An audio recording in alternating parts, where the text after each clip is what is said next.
Hello and welcome to this week's edition of Newsgram. Today, you are in for a real treat. And before we begin, I think it's important to point out that I'm about to take on a subject that is way over my head.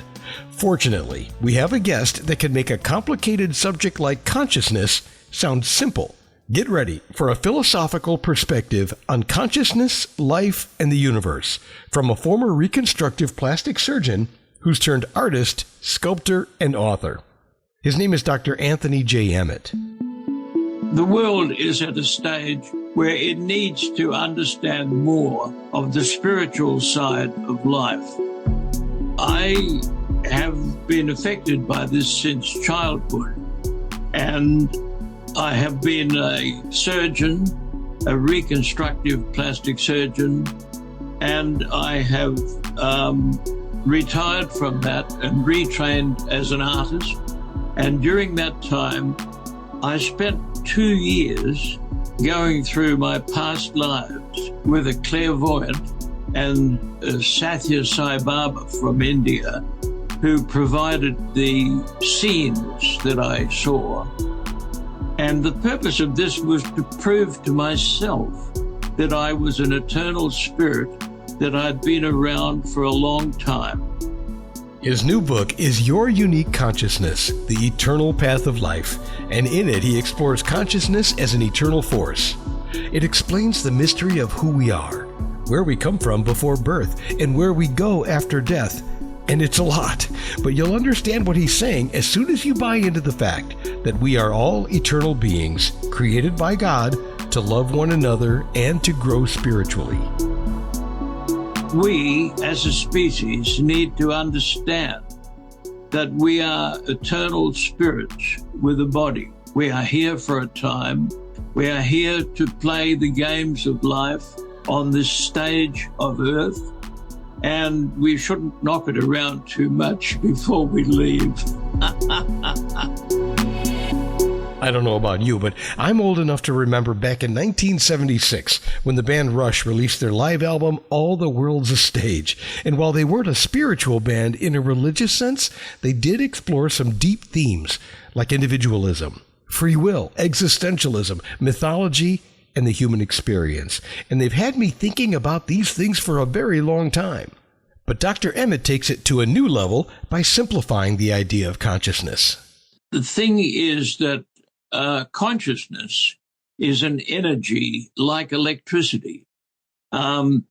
Science can't detect it or measure it, and yet we have it. If you're now asking, well, if we can't detect it, then how do we even know it's there? Then you're beginning to ask the right questions. The simplest answer is that it's all part of God's plan. We can see it working in our subconscious and our unconscious mind every day. Our unconscious mind is at work while we're dreaming.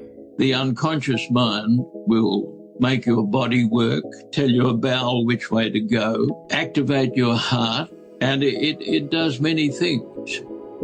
On the other hand, our subconscious mind is at work while we're awake.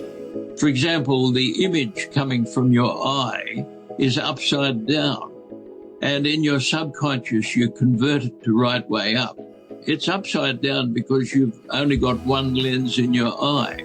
Nature could have chosen to have a two-lens eye and a right way up image going to the brain. Instead, it uses the simpler eye and with a computer to convert it to right way up. But the computer doesn't, that's our unconscious mind, doesn't only turn the image the right way, it deletes what we don't want to see. I find all of this really interesting, but you might still be saying, yeah, Sam, but if science can't detect or measure consciousness, how do we really know it's real? Well, he thought the same thing, so he went to southern India on 3 different occasions to seek the wisdom of Sai Baba, who transitioned from this earth back in 2011. But he's still around in that plane. There are various planes of reality with different, the atoms are at different vibrational frequency. There are other dimensions around this one. And just as we have different levels of consciousness, which function at different vibrational wavelengths or frequencies. I had to prove to myself it was real. And having done that, Sai Baba has taught me a great deal about all of that. And I can't prove it, but it's real, and I've seen it. And I'm an experienced observer, so I knew what I was looking at. He isn't the first person to mention the existence of multiple dimensions. In fact, I've heard it so many times that, at least for me, there's no question about it. But like he said, you can't prove it, but they are there. Let's move on, because he has a great explanation for how and when consciousness descends upon us as human beings.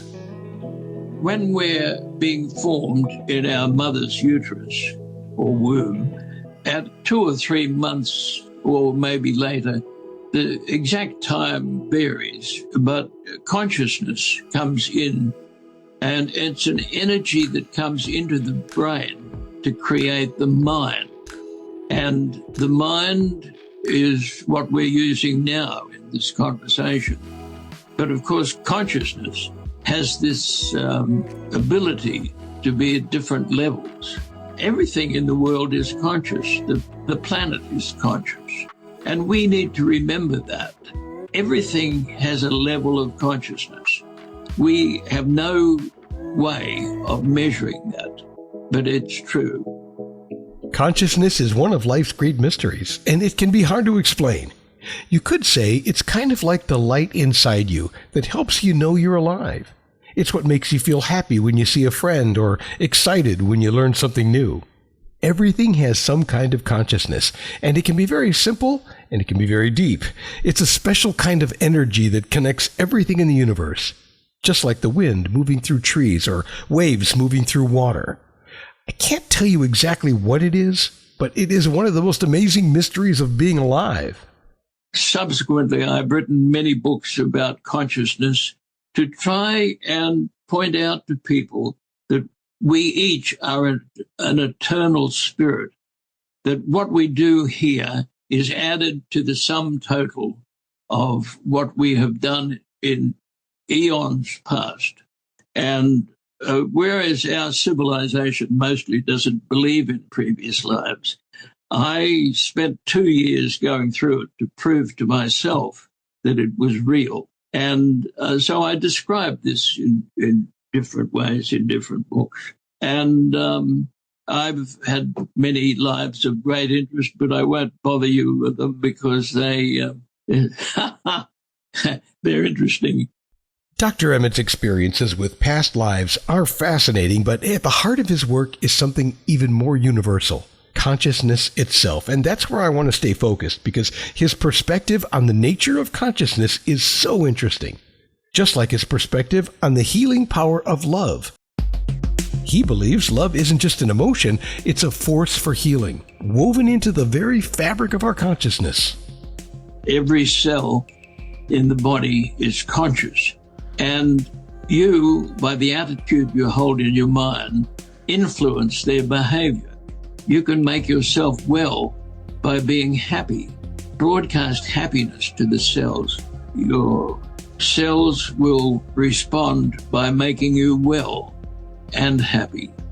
In 1960, I was working in a plastic surgery unit in England. In the burns ward, we had a 10-year-old boy with a 70% burn, which in those days was a death sentence. So we excised 30% and replaced it with skin from our skin bank. We had a skin bank in a refrigerator, and we also had donor sites. We could take split skin grafts from other parts of his body. Anyway, all of this was doing well surgically, but he was dying.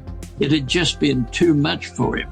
So we got his mother in to live in the next room so she could give him love. Now, the love that she gave him, he started to turn around.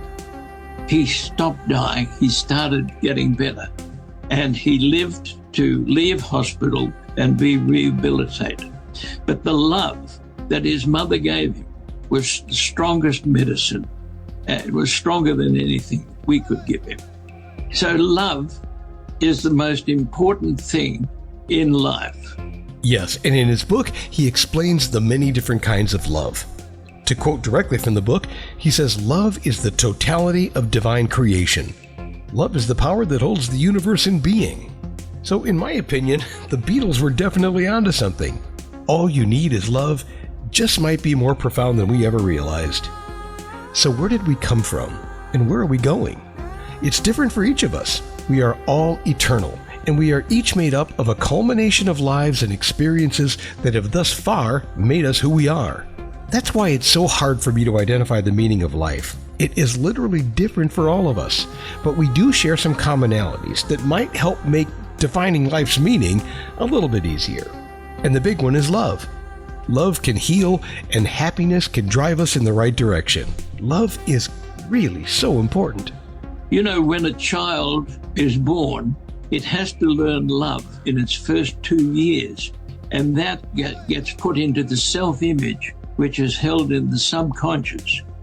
The self-image the child builds up with the way parents treat it, the relatives, the way they treat each other. All of this becomes part of the self-image held in the subconscious. So we form this self-image really as we learn love in the first 2 years of birth. So people should understand that the love they give to the child in the first 2 years will be a distinct formative influence on that child through its subconscious for the rest of its life. These things don't just get forgotten, they get filed in deeper levels of consciousness. Your consciousness is eternal. It's not just about the thoughts you have every day, but also what's stored deep in your subconscious. That part of you connects to something much bigger, eternity, God, the source of all love. And every night when you sleep, you tap into that deeper realm. Consciousness exists at so many different frequencies, and we're always shifting between them. God is universal consciousness, absolute consciousness. And in the beginning was the Word. The Word was consciousness. Dr. Emmett is one of the most interesting people we've ever had here on Newsgram. He is a retired plastic surgeon who sculpts in metal and clay. He is a teacher and an author, and someone I believe we could learn a great deal from. Here's a summary of consciousness from the introduction of his book. We live this life in our body-level consciousness, a unique one-off code which comes into the body as it develops in its mother's uterus and serves for the duration of the body's life. This connects into our other conscious levels operating at different frequencies or wavelengths. The sleep level we know well. It gives daily advice and helps us to correct our mistakes by seeing the other side of things. The subconscious level we use every day, a backup system for everyday conscious thinking and doing. It contains your self-image, which forms from early childhood and before and guides what you want to be. The higher consciousness is there in your conscious mixture, but its frequency is too high, and you must let it come to you in response to seeking or prayer. It contains the divine energy we call God. With death of our body, we change the frequency and dimension of our consciousness as we move on in spirit energy levels or planes, described by many who have written on near-death experience. I think I came to this life as a teacher. I don't think there's any question about that. I hope you're enjoying this edition of Newsgram as much as I enjoyed writing it. Dr. Emmett has so many interesting stories that I could have turned this into a 3-hour documentary. So rest assured he will be back, because I plan to delve into another one of his books called Power of the Mind. But for now, I invite you to check out Your Unique Consciousness, The Eternal Path of Life. It's available online at all kinds of places, including Amazon and Barnes & Noble. Now that you know you have an all-pervading higher intelligence within your unique, many-layered consciousness, how are you going to employ it? Thanks for listening to this edition of Newsgram from webtalkradio.com.